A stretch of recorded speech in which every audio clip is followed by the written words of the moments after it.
Vitajte, dnes sa ponoríme do témy, ktorej sa nedá vyhnúť a ktorá definuje našu súčasnosť aj budúcnosť. Umelá inteligencia. Dostali sme na stôl naozaj exkluzívny materiál. Áno, sú to prepisy diskusí zo Svetového ekonomického fóra.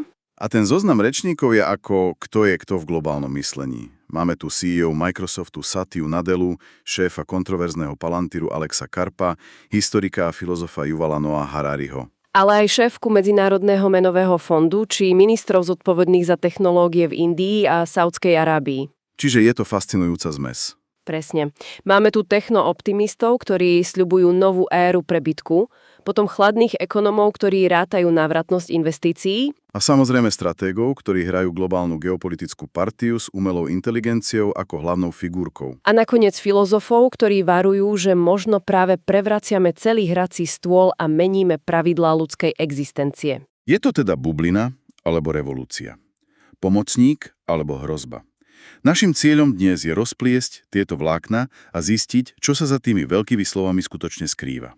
Poďme na to. Poďme. Začneme teda tým, povedzme, najoptimistickejším pohľadom Satya Nadella z Microsoftu. On maľuje obraz, v ktorom je umelá inteligencia ďalším logickým krokom evolúcie. Áno, podobne ako bol kedysi web alebo smartfóny.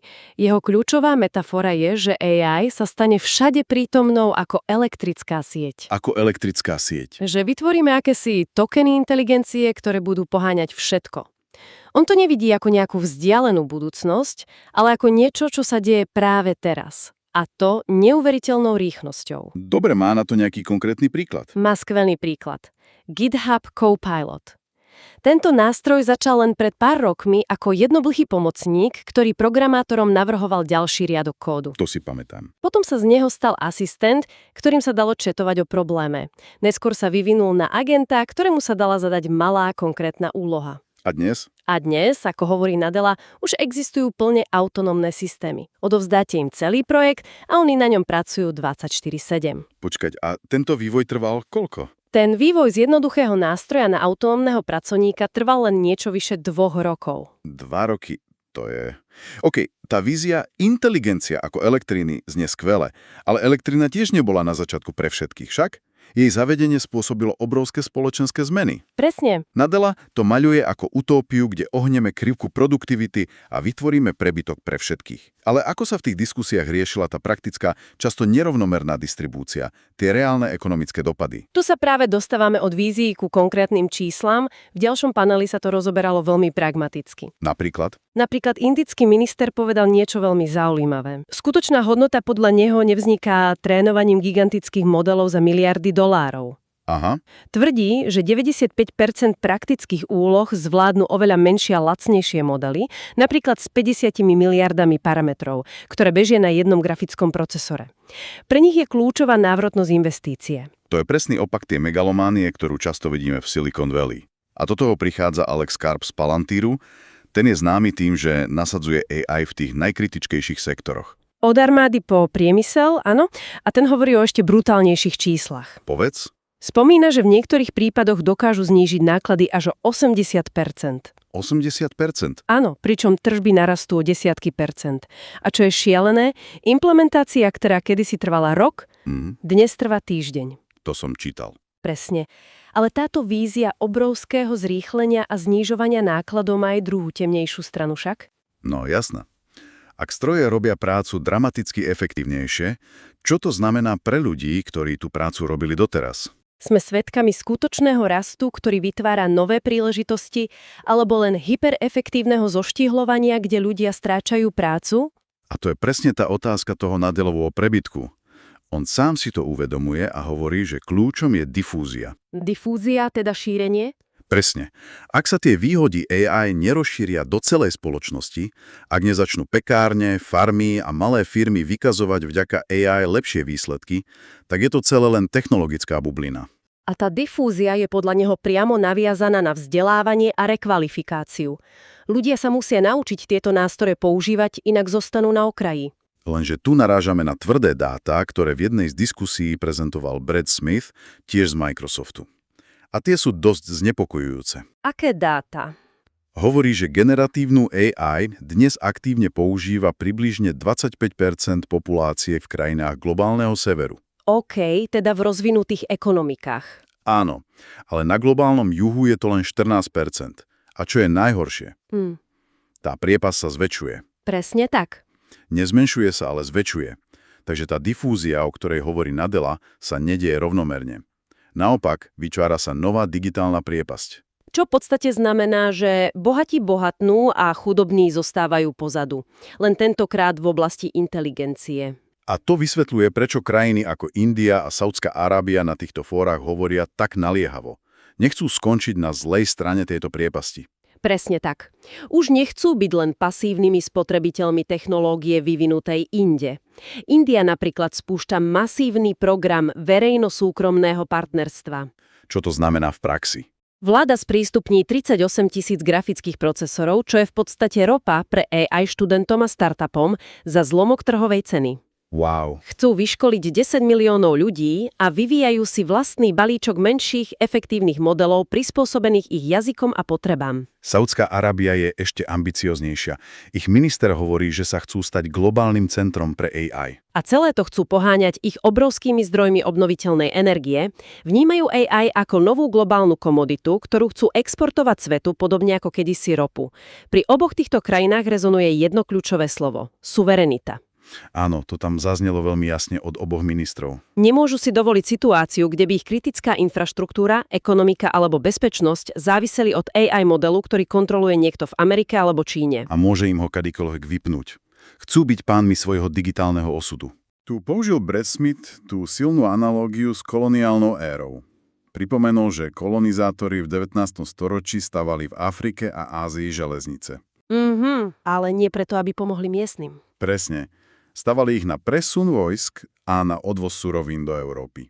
Elektrárne pre bežných ľudí nestavali. A on sa pýta, nehrozí nám, že sa s dátovými centrami a AI modelmi zopakuje ten istý vzorec? Že tá infraštruktúra bude slúžiť len záujmom technologických veľmocí? Presne. Alex Karp to hovorí ešte oveľa drsnejšie.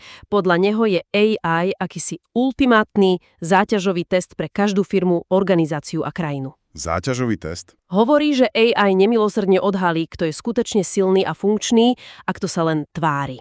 Tie inštitúcie, ktoré sú slabé alebo dysfunkčné, sa pod touto záťažou jednoducho zrútia. Čiže AI odhaľuje brutálnu a nepohodlnú trhovú pravdu o skutočnej hodnote všetkého. Presne. Hovoríme tu teda o krajinách a korporáciách, ktoré medzi sebou súperia v tomto záťažovom teste. Ale čo sa deje na úrovni bežného človeka? Ako sa to reálne dotkne pracovných miest? Tu má Alex Karp opäť veľmi provokatívny a, povedala by som, nepopulárny názor. Som zvedavý. Sám o sebe hovorí, že vyštudoval filozofiu, ale tvrdí, že ľudia s humanitným vzdelaním to budú mať extrémne ťažké. Naozaj. To ide proti všetkým trendom posledných 10 ročí. Ako to zdôvodňuje? Uvádza konkrétny príklad z továrne na batérie v USA. Pracujú tam ľudia, ktorí majú často len stredoškolské vzdelanie. Ale s pomocou AI systémov od Palantíru, Ktoré ich vedú krok za krokom. áno, dokážu vykonávať prácu na úrovni špičkových japonských inžinierov s 10 ročiami praxe. Karp tvrdí, že AI dokáže odhaliť a posilniť výnimočné nadanie, ktoré by inak zostalo skryté. Takže v jeho svete je zručný mechanik cennejší ako prômerný manažér. V podstate áno. A čo na to hovoria, povedzme, triezvejší ekonómovia? Šéfka Medzinárodného menového fondu Kristalína Georgieva. Ona sa na to pozerá cez globálne dáta a jej pohľad je triezvejší. Potvrdzuje, že AI niektoré práce vylepšuje, spomína výskumných analytikov, ktorí sú teraz oveľa produktívnejší. A iné? Iné práce priamo nahrádza. Otvorene priznala, že v MMF nahradili veľkú časť interných prekladateľov umelou inteligenciou, ale jej najväčšia obava nezmeruje k ľuďom, ktorých prácu AI mení, ale ku komunitám a krajinám, kde AI vôbec nie je prítomná. Čiže zase sa vraciame k tej priepasti. Presne. A presne tu sa diskusia láme od ekonomiky a geopolitiky k niečomu oveľa hlbšiemu. Pretože to nie je len o tom, čo budeme robiť, ale kto budeme. A to je parketa pre Yuvala Noaha Harariho. No a jeho hlavný argument je, ako som pochopil, mrazivo jednoduchý a znepokojivý. Áno, umelá inteligencia nie je nástroj. Je to agent. Počkať, aký je v tom rozdiel? Nôž je nástroj, auto je nástroj. Rozdiel je v autonómii a schopnosti učiť sa. Nôž sa sám nerozhodne. Harari hovorí, a je to skvelá analógia, AI je nôž, ktorý sa sám dokáže rozhodnúť, či nakrája šalát alebo spácha vraždu. Wow! Je to prvá technológia v histórii, ktorá nám môže vziať moc z rúk.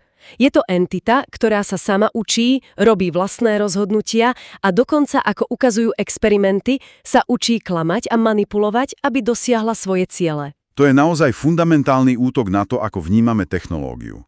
A čo je podľa neho tá najväčšia hrozba, ktorú tento agent prináša? Ovládnutie jazyka. Harari tvrdí, že jazyk je operačný systém ľudskej civilizácie.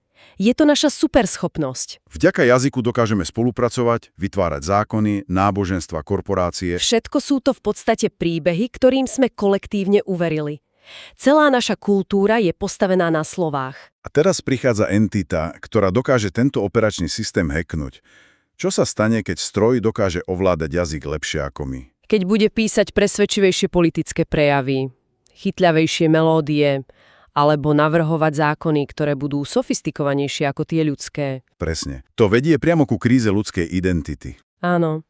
Celá moderná západná filozofia stojí na Descartovom výroku myslím teda som.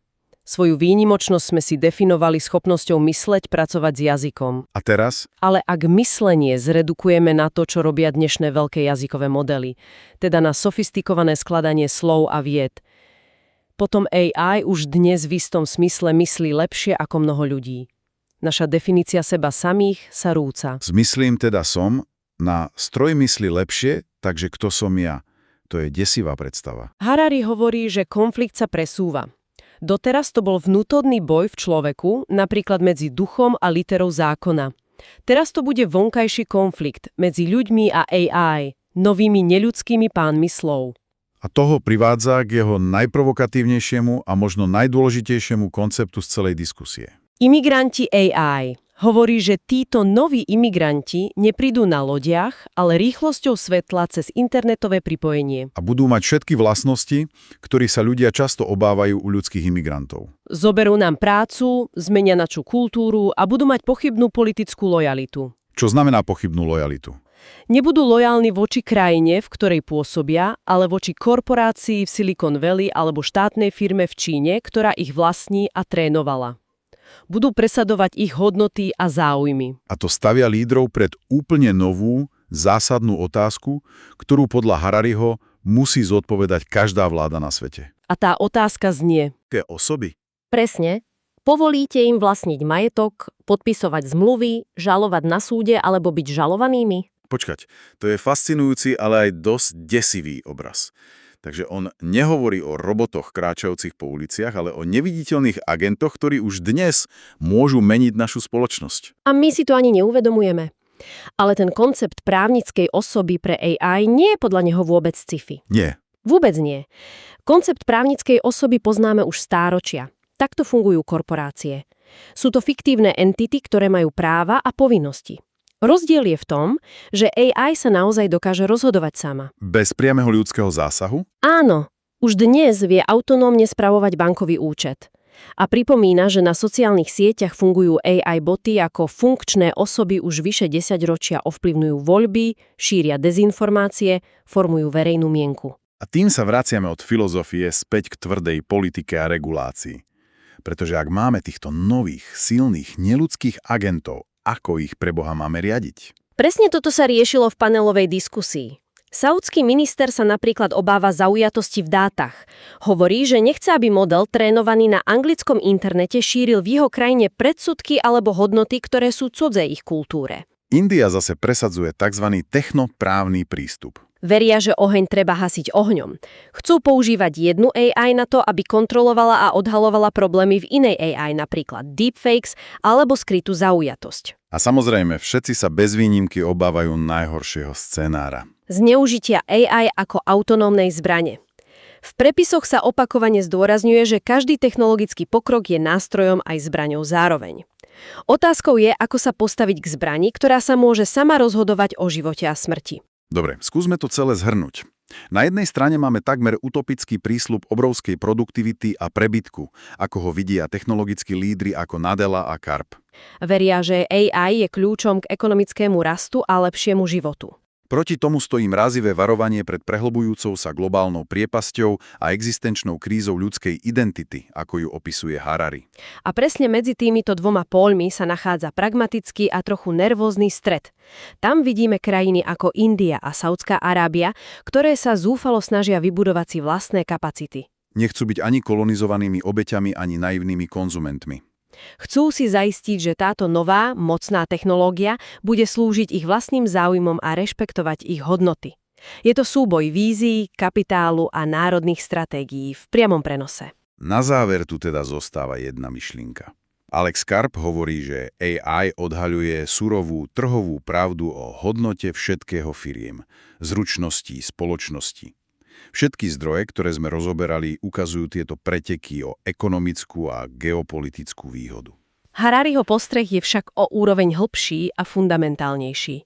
On nehovorí len o odhalení pravdy, ale o zmene samotného nástroja, ktorým pravdu vytvárame a komunikujeme. Že ovládnutie jazyka umelou inteligenciou môže znamenať koniec cesty pre slová. Presne. Ako hlavného nástroja, ktorým ľudia formovali svet. A to nás necháva s jednou provokatívnou otázkou na zamyslenie. Čo sa stane so všetkými systémami, ktoré sú postavené na dialógu, argumentácia, presviedčaní, ako je diplomacia, právo, politika, alebo aj táto naša dnešná diskusia, keď najpresvedivejšími, najvýrečnejšími a najmanipulatívnejšími agentmi už nebudú ľudia. Ako vyzerá svet riadený neľudskou retorikou?